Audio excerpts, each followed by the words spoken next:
Gross margin.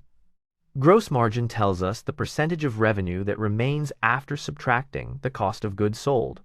It focuses solely on direct production costs like materials and labor, highlighting how efficiently a company turns those inputs into profit. A higher gross margin means more revenue is available to cover other expenses, making it a key measure of production efficiency. Gross margin shows whether a company has pricing power and efficiency or is under pressure from rising costs and competition. For long-term investors, it signals a competitive moat. For traders, it's a way to compare firms in the same industry. Because changes in gross margin often predict shifts in net income, this metric is a valuable early warning signal. Gross margin tells you how much profit a company keeps from each dollar of sales after paying for the products it sells. Here's the formula. Subtract the cost of goods sold from revenue, divide by revenue, then multiply by 100 to get a percentage.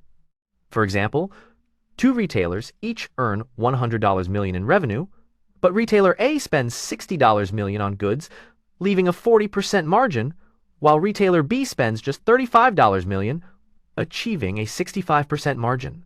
That means retailer B keeps $65 on every $100 sale versus retailer A's $40, and that extra margin can fuel investments like new stores or technology.